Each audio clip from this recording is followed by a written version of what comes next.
Hi guys, thanks for tuning into my YouTube channel. For those of you who are here for the first time, my name is Catherine and I tell true stories and facts.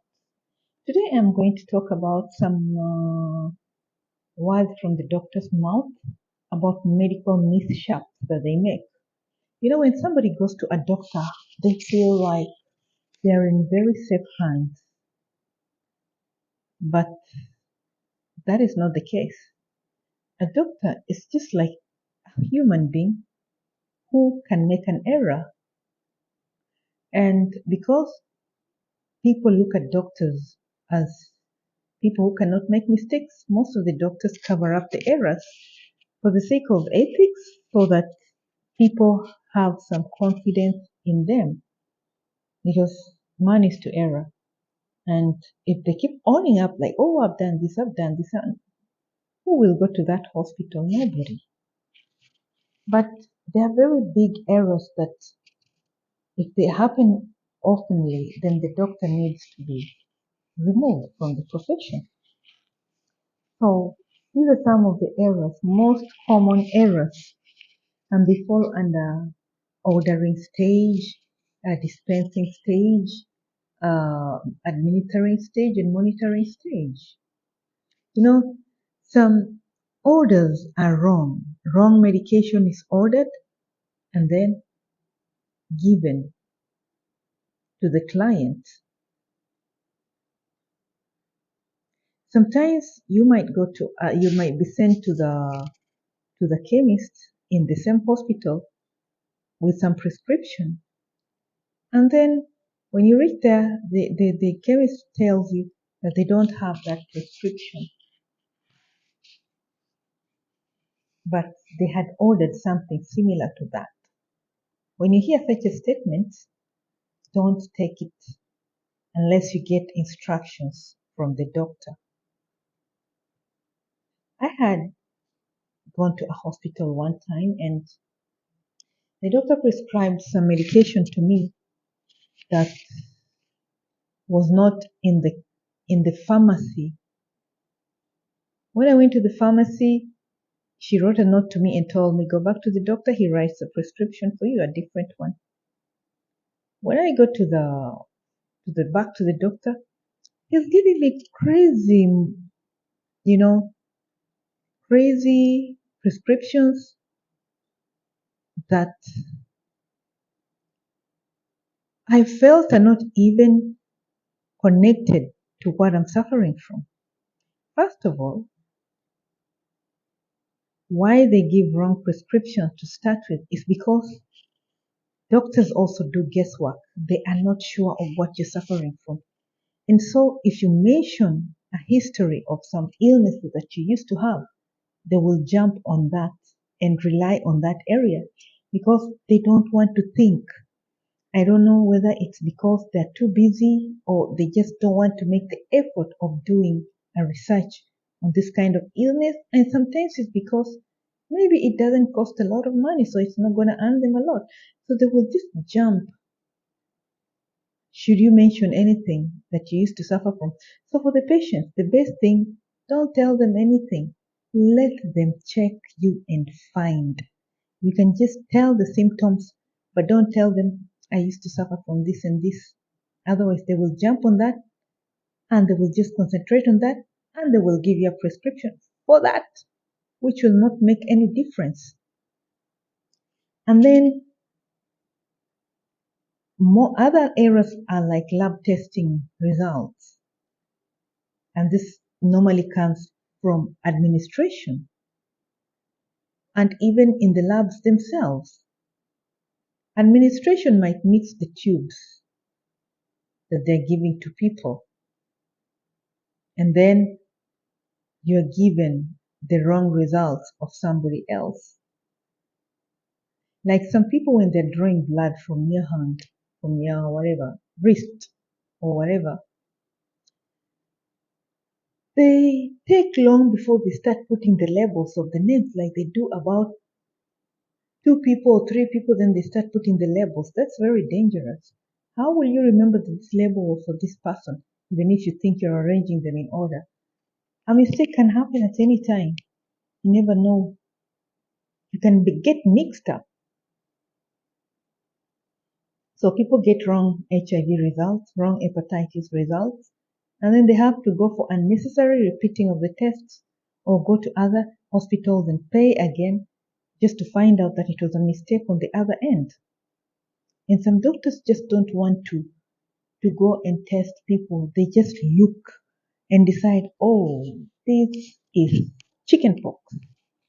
I remember one time I went to some hospital that I don't want to mention. No, it's not even a hospital, but it's a medical area where they do checkups.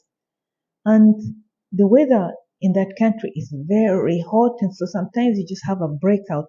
It's called the heat breakout. So the guys look at me and they're like, this is chickenpox. Chickenpox. So you cannot get your medical certificate until you get treated.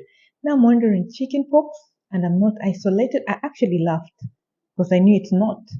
Chickenpox, you're not isolated from others and they're not getting it. Interesting. So I went to another doctor, and when I told them I've been told I have chickenpox, they laughed and laughed. They didn't even check me because by the look of me, obviously I did not have chickenpox. Now these were the experienced ones.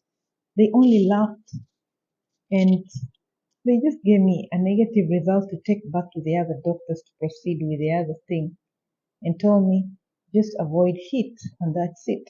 And exactly that was the cause of it. Heat that caused a breakout. It's not even hormones. Heat.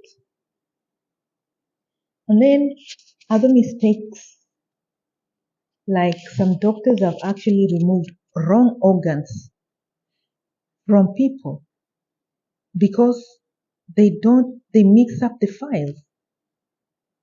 Some doctors performed a brain surgery on a wrong person just because the names looked alike.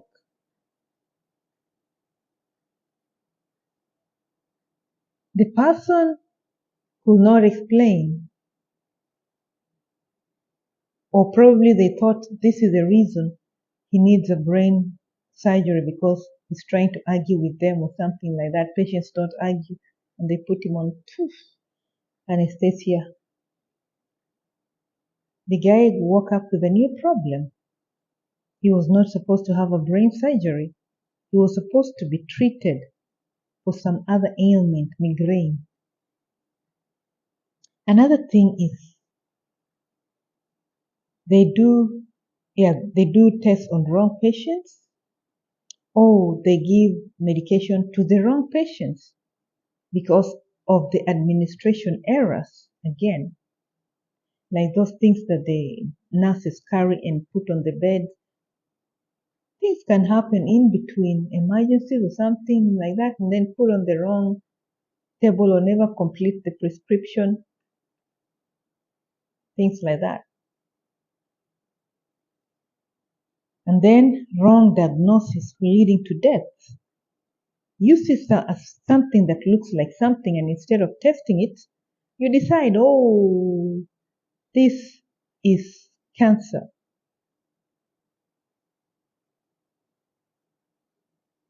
Or this is not cancer, and in reality it is, resulting to too late discoveries that cannot be survived, cannot be saved. It's reached a certain stage that cannot be saved because they assumed, oh, this is just a growth like any other. We do not have cancer here. Or maybe because, don't know, maybe it's not in the insurance, things like that. One doctor once mistook as, what do you call it, ulcers on the cornea, eye cornea, as a scratch. He thought it's a scratch caused by the person wearing contact lenses, and yet it was an ulcer which developed to a deeper stage that the person needed to do a surgery. Yet the doctor had just given him droplets to heal the ulcer, to heal the scratch. Yet it was a very serious eye ailment. So these are just some of the mistakes that can be made by doctors to patients On the part of the doctors, I can say it's due to laziness, and especially on the patients who've been brought in emergency cases, because they feel they have more important patients to deal with instead of these people on emergency, things like that. So whenever you go to a doctor, it's always good to have a second opinion, and especially if it's something that will need to be dug into your body, something that might need surgery, it's advisable to get second opinion. Otherwise, I can tell you, most of the doctors rely on guesswork and on your assistants, yet they have the machines to diagnose, but they're too lazy to do it. So if you like my content, like, share, and subscribe. Ciao.